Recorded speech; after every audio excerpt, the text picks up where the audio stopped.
আজিৰ এই ভিডিঅ'টিত মেথছৰ আনকেইটামান কুৱেশ্যন আলোচনা কৰিম গতিকে ভিডিঅ'টি শেষলৈকে চাই থাকিবা প্ৰথম কুৱেশ্যনটো আছিল প্ৰাইম ফেক্টৰাইজেশ্যন অফ 90 ইজ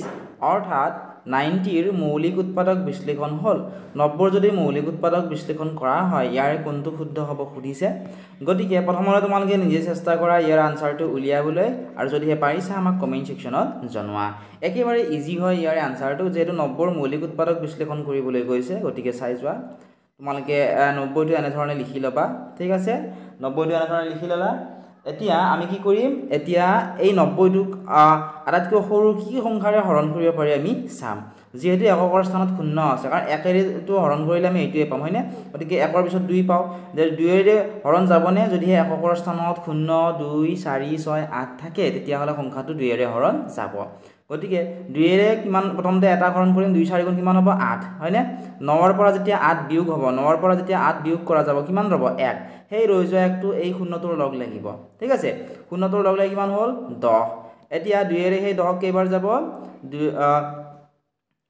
2 এৰে 10 কেইবাৰ যাব 5 বাৰ 2 5 গুণ 10 অৰ্থাৎ আমি এনেও চোৱাচোন 45 ৰ লগত 2 পূৰণ কৰিলে কিমান পাও 90 আমি পাও নেক্সট আকৌ চোৱাচোন এনে ধৰণে হৰণ কৰা এতিয়া যদি আমি 2 এৰে হৰণ কৰিব চাও চোৱাচোন 2 দুগুণ কিমান হ'ব 4 ঠিক আছে আকৌ 2 দুগুণ 4 হ'ব আৰু ভাগশেষ কিন্তু 1 ৰৈ যাব ভাগশেষ ৰৈ গলে অৰ্থাৎ সম্পূৰ্ণৰূপে হৰণ নগলে আমি বাৰ দিবলৈ নোৱাৰো গতিকে আমি কি কৰিম 2 ৰ পিছত আমি কি পাও 2 ৰ পিছত আমি পাও 3 3 ৰে চোৱাচোন 3 4 আছে নহয় ইয়াৰে এটা অংক থাকিলে ইয়াৰে এটা অংক ল'ব লাগে গতিকে 3 1 গুণ কিমান হ'ল 3 4 ৰ পৰা 3 বিয়োগ কৰিলে কিমান ৰব 1 সেই 1 টো 5 ৰ লগ লাগি কিমান হ'ল 15 এটা 3 ৰে 15 কিমান বাৰ যাব 3 ৰে 15 যাব এতিয়া কিমান বাৰ 3 ৰে 15 যাব 5 বাৰ অৰ্থাৎ 3 ৰ লগত 15 কৰিলে কিমান পোৱা যায় 45 পোৱা যায় ঠিক একে ধৰণে আকৌ 3 ৰে 15 কিমান বাৰ যাব আমি জানো 3 5 গুণ 15 গতিকে আমাক মৌলিক উৎপাদক বিশ্লেষণ সুধিছে নহয় গতিকে আমি কি পালো 2 into 3 into 3 into 5 পালো হয়নে এইটো পালো কিন্তু ইয়াতে চোৱাচোন এই অপচনটো নাই চোৱাচোন আছে নে 2 into 3 into 3 into 5 নাই কিন্তু আমি এনেকে লিখিব পাৰো এটো যে 2 into 3 যেটো দুটা আছে আমি স্কয়াৰ হিচাপত লিখিব পাৰো 3 স্কয়াৰ into 5 লিখিব পাৰো সো into 5 ঠিক আছে 3 দুটা থাকা কাৰণে 3 স্কয়াৰ লিখি দিলো আৰু ইয়াতে 5 এনে দৰে আমি যদি চাও অপচন নাম্বাৰ সি হ'ব এই কোৱেশ্চনটিৰ কাৰেক্ট আনসাৰ এতিয়া তোমালকে আনটা ইজি কোৱেশ্চন চোৱাচোন question number 43 in a question of division if division is 51 then is 16 and remainder is 27 then the dividend is অৰ্থাৎ এটা হৰণৰ প্ৰশ্নত যদি ভাজক 51 থাকে ভাগফল যদি 16 থাকে আৰু ভাগশেষ যদি 27 হয় তেতিয়া হলে আমাক কি সুধিছে ভাজ্যটো উলিয়াবলৈ গৈছে গতিকে অপচন এ আছিল 843 অপচন বি আছিল 483 অপচন সি আছিল 9 আৰু অপচন নাম্বাৰ ডি আছিল 1393 এতিয়া চোৱা এইটো ধৰা এটা হৰণ অংক হয়নে ইয়াতে আমাক কি সুধিছে ভাগফল আমাক দি দিছে ভাগফল কিমান দিছে 51 ঠিক আছে এইটো ভাগফল নেক্সট সৰি ভাজক দিয়া আছে আমাক কিমান ভাজক দিয়া আছে আমাক 51 গতিকে এইটো হ'ব ভাজক ঠিক আছে 51 দিয়া আছে নেক্সট ভাগফল হৈছে এইটো গতে ভাগফল দিয়া আছে 16 নেক্সট ভাগশেষ অৰ্থাৎ হৰণ কৰি শেষত যেটো আমি পাও এইটো ভাগশেষ এইটো হৈছে 27 আমাক কি সুধিছে ভাজ্যটো অৰ্থাৎ এই ইয়াতে কি হ'ব আমাক উলিয়াবলৈ কৈছে গতিকে আহা আমি এইটো উলিয়াবলৈ চেষ্টা কৰো এতিয়া তোমালোকে চোৱাচোন ইয়াৰে ভাজ্য উলিওৱাৰ এটা সূত্ৰ আছে ঠিক তেনেকৈ ভাজক উলিওৱা ভাগফল উলিওৱাৰ তিনিটা সূত্ৰ আছে হৰণৰ সূত্ৰ বুলি কোৱা হয় গতিকে ভাজ্য উলিওৱাৰ সূত্ৰটো কি আছিল ভাজ্য উলিওৱাৰ সূত্ৰটো আছিল ভাজ্য সমান ঠিক আছে ভাজ্য সমান ভাজক ঠিক আছে ভাজ্য সমান ভাজক পূৰণ ঠিক আছে ভাজক পূৰণ ভাগফল ভাজক পূৰণ ভাগফল যোগ ভাগশেষ ঠিক আছে যোগ কি হ'ব ভাগশেষ হ'ব এইটো সূত্ৰ এইটো হৈছে ভাজ্য উলিওৱা সূত্ৰ ঠিক তেনেকৈ ভাজক উলিওৱা সূত্ৰ আছে যদি লাগে তোমালোকে কমেন্ট কৰিবা এতিয়া তোমালোকে চোৱা ইয়াতে ভাজক কিমান পালো আমি ভাজক চোৱাচোন ভাজক কিমান দিয়া আছে 51 দিয়া আছে গৰে ভাজকৰ ঠাইত আমি 51 লিখি ললো ঠিক আছে সূত্ৰটোৰ পৰা পূৰণ চিহ্নটো আহিল ভাগফল দিয়া আছে আমাক 16 গতে 16 লিখি ললো নেক্সট ইয়াৰ পৰা যোগ চিহ্নটো আহিল ভাগশেষ কিমান দিছে ভাগশেষ দিয়া আছে 27 ঠিক আছে গতিকে ইয়াতে আমি কি কৰিম পূৰণটো আগতে কৰি লম অৰ্থাৎ 51 ৰ লগত 16 টো আমি প্ৰথমতে পূৰণ কৰিম ঠিক আছে গতিকে তোমালোকেও চেষ্টা কৰা নেক্সট ইয়াতে চোৱাচোন কিমান হ'ব ইয়াতে 6 হ'ব ইয়াতে হ'ব 30 ঠিক আছে নেক্সট ইয়াতে 1 হ'ব ইয়াতে হ'ব 5 এটা যোগ কৰি দিয়া ইয়াতে 6 হল ইয়াতে 1 ইয়াতে হৈ গল 8 অৰ্থাৎ আমি কিমান পালো 816 আমি পালো গতিকে চোৱা 816 ঠিক আছে এটা এক যোগ চিন দিয়া প্লাস 27 যোগ 27 এতিয়া 816 ৰ লগত 26 তোমালকে প্লাস কৰি দিয়া অৰ্থাৎ যোগ কৰি দিয়া এতিয়া চোৱা 6 খাতে কিমান হ'ব 13 3 হাতে গল 1 2 1 3 1 4 ইয়াতে হৈ গল 8 অৰ্থাৎ আমি কিমান পালো 800 কিমান পালো 43 আমি পালো অৰ্থাৎ ইয়াতে কিমান হ'ব 843 হ'ব ইয়াতে এতিয়া মই তোমাক হৰণটো কৰি দেখাইছো সাইডত তোমালকে চোৱা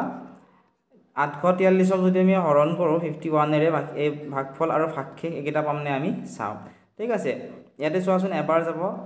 51 ৰে এবাৰ গল ঠিক আছে বিয়োগ কৰা 4 এক গলে থাকিব 3 8 ৰ 5 গলে থাকিলে 3 নেক্সট 3 হ'ল আৰু 33 হ'ল এতিয়া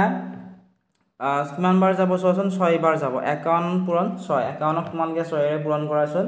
কিমান পোৱা তোমালকে চোৱা 51 হক বা 51ক যদি তোমালকে 6 এৰে পূৰণ কৰা তোমালকে পাবা 306 পাবা ঠিক আছে নেক্সট এটা বিয়োগ কৰিব লাগিব 3 ৰ পৰা তো 6 বিয়োগ না যায় গটিকে 3 ৰ পৰা এক ধাৰে নে 13 হল 13 6 গলে কিমান থাকিব 6 গলে থাকিব 7 নেক্সট ইয়াৰ পৰা এক ধাৰে আছিল গটিকে এটা থাকিল 2 অৰ্থাৎ চোৱা আমি ভাগফল কিমান পালো 16 পালো হয়নে চোৱাচোন ভাগফল কিমান পালো আমি 16 আৰু ভাগশেষ পালো আমি 27 গটিকে ইয়াতে কিমান হ'ব ইয়াতে হ'ব 843 843 হ'ব আশা কৰিছো তোমালকে ইয়াৰে উত্তৰটো কেনে ধৰণে উলিয়ালো তোমালকে বুজি পালা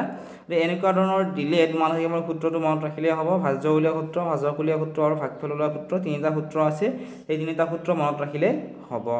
এতিয়া তোমালকে নেক্সট কোৱেশ্চনটো চোৱাচোন কোৱেশ্চন নম্বৰ 45 কোৱেশ্চনটি আছিল which of the following is always a factor of every prime number অৰ্থাৎ নিম্নলিখিত কোনটো প্ৰতিটো মৌলিক সংখ্যাৰ বাবে সদায় উৎপাদক হৈ থাকে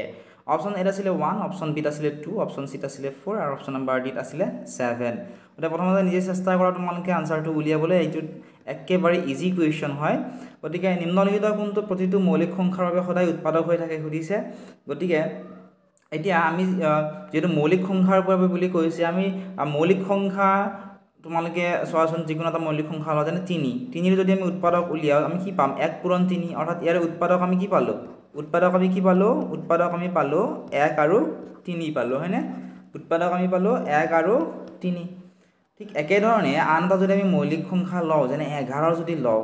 11 ৰ উৎপাদক যদি উলিয়াও আমি কি পাম 1 পূৰণ 11 অৰ্থাৎ উৎপাদক আমি কি পালো 1 আৰু 11 পালো অৰ্থাৎ ইয়াৰ কুদিছে তলৰ কোনটো প্ৰতিটো মৌলিক সংখ্যাৰ বাবে সদায় উৎপাদক হৈ থাকে ইয়াতে চোৱাচোন উৎপাদক চোৱা 3 ৰ উৎপাদক আমি 1 পালো উৎপাদক উলিয়াওতে 1 পালো 11 ৰ উৎপাদক উলিয়াওতে কি পালো 1 পালো ঠিক তেনেকে প্ৰতিটো সংখ্যাৰে যেতিয়া আমি উৎপাদক উলিয়াম তেতিয়া 1 টো আমি উৎপাদক হিচাপে পামি গতিকে এই কোৱেশ্চনটিৰ অপচন নম্বৰ এ হ'ব কাৰেক্ট আনসাৰ আশা কৰিছো তোমালকে বুজি পাইছা এতিয়া চোৱা নেক্সট তোমালকে এই কোৱেশ্চনটি আছিল the sum of 1.1 1.01 1.001 0.01 11.01 and 111.1001 is অৰ্থাৎ এইকেইটা কি কৰিছে আমাক সমষ্টি মানে এই গতিকেইটাৰ যোগফলটো আমাক উলিয়াবলৈ কৈছে গতিকে একেবাৰে সহজ হয় মাত্ৰ আমি এই অংকটো যদি আমি পাতিম কেৱল তলে ধুনিয়াকে পাতিবলৈ লাগিব যে গলে জানা তোমালকে চেষ্টা কৰা প্ৰথমতে নিজে উলিয়াবৰ কাৰণে প্ৰথমতে যেটো 1.1 দিয়া আছে ওতে লিখা 1.1 ঠিক আছে নেক্সট 1.01 আছে গতি 1 পইণ্ট আগৰ যেটো পইণ্ট আছিল তাৰ তলে পাতি যোৱা 1 পইণ্ট নেক্সট পাতা 01 1.01 ঠিক আছে নেক্সট আছে 1.001 ওতে 1 পইণ্ট তলে তোমালকে পাতি যাবা 1.001 দিয়া আছে ঠিক আছে নেক্সট কি দিছে যোৱাচোন 0.01 দিছে গতিকে ইয়াতে লিখিব লাগিব 0 to 0.01 ঠিক আছে 0.01 next 11.01 যেটো 11 আছে গতিকে এই ফালে পাতিব লাগিব সো এনেকে পাতিব লাগিব 11 ঠিক আছে 0.01 next বাকি দি আছে 111.1001 যেটো 111 দিয়া আছে গতি এই ফালে আৰু এটা লিখিব লাগিব 111 পইণ্ট ঠিক আছে 1001 আছে গতি লিখা 1001 এইটা আমি কি কৰিম যেটো সমষ্টি খুদিছে আমি গুটেই কেটা যোগ কৰি দিম এতিয়া তোমালকে চাই যোৱা ইয়াতে কিমান হ'ব 1 হ'ব ঠিক আছে ইয়াতে হ'ব কিমান তোমালোকে চোৱাচোন ইয়াতে চোৱা এইটো তলে তলে আছে 1 লগত 0 যোগ কৰিলে কিমান হ'ব 1 ইয়াতে চোৱা 1 2 3 ঠিক আছে ইয়াতে 3 হ'ব নেক্সট চোৱা 1 আৰু ইয়াতে কিমান হ'ব 2 ঠিক আছে নেক্সট দশমিক আছে দশমিকত তলে তলে আমি দশমিক দি ললো তেতিয়া আমাৰ অংকটো অশুদ্ধ নহয় নেক্সট চোৱা 1 2 3 4 5 হ'ব ইয়াতে ঠিক আছে ইয়াতে 5 হ'ল নেক্সট একে একে 2 হ'ল আৰু ইয়াতে হ'ল 1 গতিকে আমি কিমান পালো 125.2311 গতিকে অপশন সি হ'ব ইকুৱেশ্যনটিৰ কাৰেক্ট আনসাৰ এনে ধৰণে তোমালোকে আনসাৰবোৰ উলিয়াবলে লাগিব ইয়াৰে সম্পূৰ্ণ ভিডিওটো তোমালোকে আমাৰ এপত পাবা যে কল ছাত্ৰ-ছাত্ৰীয়ে আমাৰ এপটো ডাউনলোড কৰা নাই এতিয়া ডেসক্ৰিপচনত দিয়া লিংকত ক্লিক কৰি এপটো ডাউনলোড কৰি লোৱা ইয়াৰ যদি তোমালোকৰ কিবা ডাউট আছে তোমালোকে আমাক সুধিব পাৰিবা মাত্ৰ 199 টকাত তোমালোকে অনলাইন ক্লাছ কৰিব পাৰিবা গতিকে তোমালোকে এতিয়া ডেসক্ৰিপচনত দিয়া লিংকত ক্লিক কৰি আমাৰ এপটো ডাউনলোড কৰি লও অথবা তোমালোকে আমাক WhatsAppত মেছেজ